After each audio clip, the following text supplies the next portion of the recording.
Welcome everyone. Today we're diving into the world of Magi. But not just talking about the power system, dungeon equipped, or epic battles. Today we're talking about Protagonist. More specifically, we're talking about Ren Hakuryuu. We're talking about why Ren Hakuryuu might actually be the most grounded, human, and complete protagonist Magi has ever written, even when compared to characters like Aladdin and Sinbad. So before we get into this analysis, if you like deep dive anime characters breakdown like this, make sure you like the video, make sure you share, make sure you subscribe, and make sure you turn up the notification because that really helps out my channel a lot and I'll really appreciate that. So without any further ado, let's dive into this video. Now, before we can compare Hakuryuu to someone like Sinbad or Alibaba, we fully need to understand who he is, not as a side character, but as one of Magi's most emotionally complex character. So let's talk about Hakuryuu's childhood. Hakuryuu Ren was born into the royal family of the Kou Empire, the fourth child of the emperor and the empress, and in his early childhood, his life was relatively peaceful. He had siblings he admired, like his two elder brothers, Hakuryuu and Hakuryuyen, and his elder sister. Seriously, for a prince, his life felt normal, but that all ended when he was 6 years old. A violent revolt erupted inside the palace, and within the fire, chaos, and screaming, Hakuryuu tried escaping alongside his elder brother, but what followed permanently scarred him for life. Both his two brothers were unalive, and they both sacrificed themselves so that Hakuryuu and his sister could escape. One thing that completely changed Hakuryuu and scarred him was the final word that his elder brother said, which was essentially not to trust anyone. At this point, Hakuryuu didn't know the truth behind the event that happened that night. He still loved his family and still believed in them and still wanted to protect them. But after the revolt, his mom, Gyokun, told Hakuryuu and his sister that their father had died and that they were being adopted into the new family of the new emperor, which was their uncle. But this story was a lie. For a long time, Hakuryuu refused to believe the rumor. The idea that his own mom could betray the kingdom, betray him, felt impossible. But his brother's final word lingered in his mind, and eventually the truth came out. His mom had orchestrated the revolt. She was responsible for the death of the emperor and the death of his two brothers. She betrayed the entire kingdom to serve a dark organization called Altamin. The person Hakuryuu thought had saved him was the reason his life was destroyed in the first place. That revolution completely destroyed him. And from that moment on, Hakuryuu wanted revenge against his mom. Guided by Judah, Hakuryuu sought power fast. So he went and conquered the 61st dungeon and obtained the dungeon Zagan, the dungeon of loyalty and purity. But even with Zagan's power, even with the dungeon equipped, Hakuryuu wasn't strong enough to defeat his own mom. He failed and he struggled, and his hatred only grew deeper. Hakuryuu came to believe that hatred couldn't be erased. The only way to end it was to destroy the source. His goal became absolute: to kill his own mom.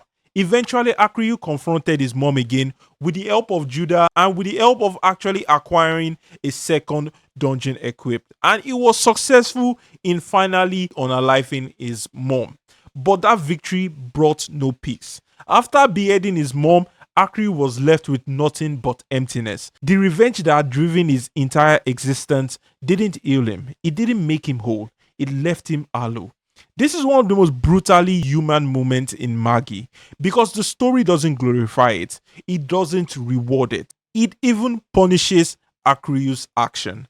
Now, because of the civil war Hakuryuu started in order for him to actually unalive his mom, while trying to rebuild the Kou Empire, Hakuryuu found himself being manipulated by Sinbad and global political forces.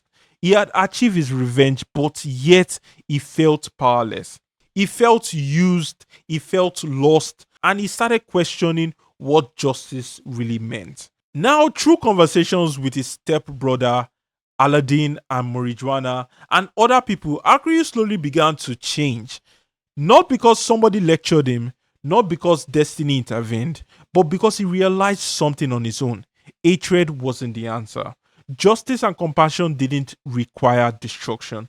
This wasn't a surface level change. This was a complete reconstruction of who he was as a person. Now, here is what separates Hakuryuu from most shonen protagonists. The story doesn't protect him. When he chooses revenge, he isn't rewarded emotionally.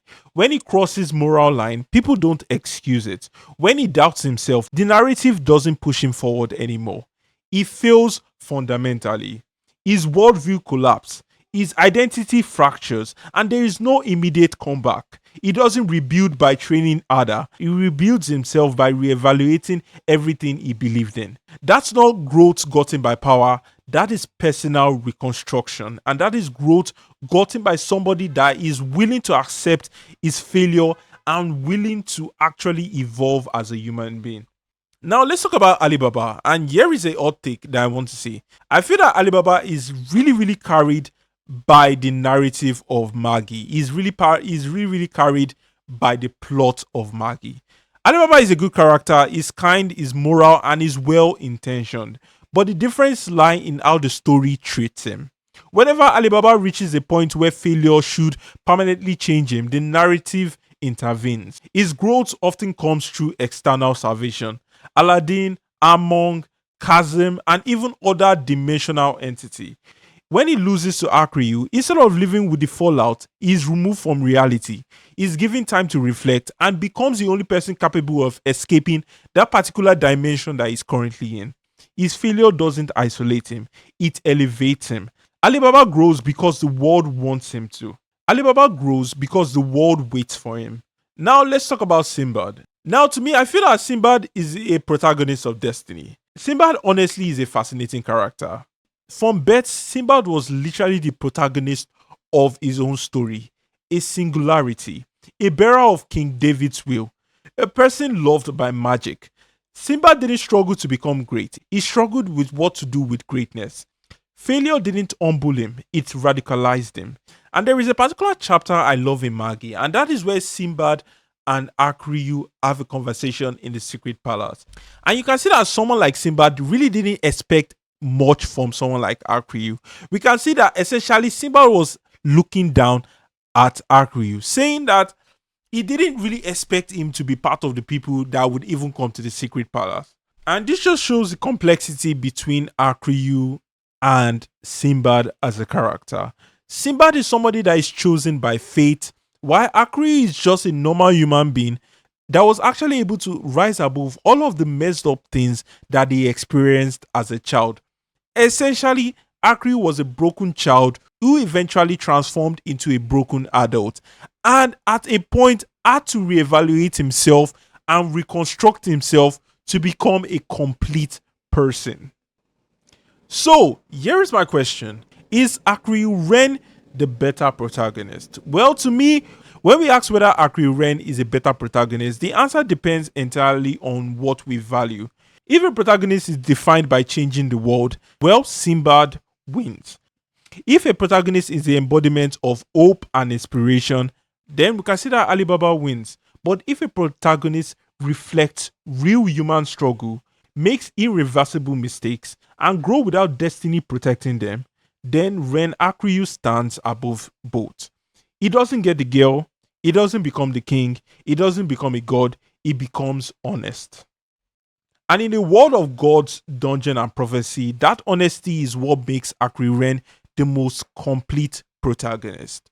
So essentially, what am I saying? When it comes down to it, I feel that Hakuryuu Ren really relates to me as a person because I was able to see a human being go through so many things. And even though he was broken, even though at a particular point he lost so many things, Hakuryuu Ren was actually able to rise above everything and essentially become a very stable and a very stand-up person. To me, I felt as though I could relate more to Hakuryuu Ren than to Sinbad or Alibaba because for Sinbad was literally somebody that was just destined for greatness. Yes, Sinbad went through a lot of things, but we could see that from his birth, he was loved by magic. We could see that from his birth, he was essentially special. And someone like Alibaba, like I originally stated, I feel as though he was carried by the plot. Like so many things that happened shouldn't have happened. I felt as though Alibaba was literally just lucky. because he met with Aladdin, and it's because of Aladdin that he was able to actually attain the power that he did.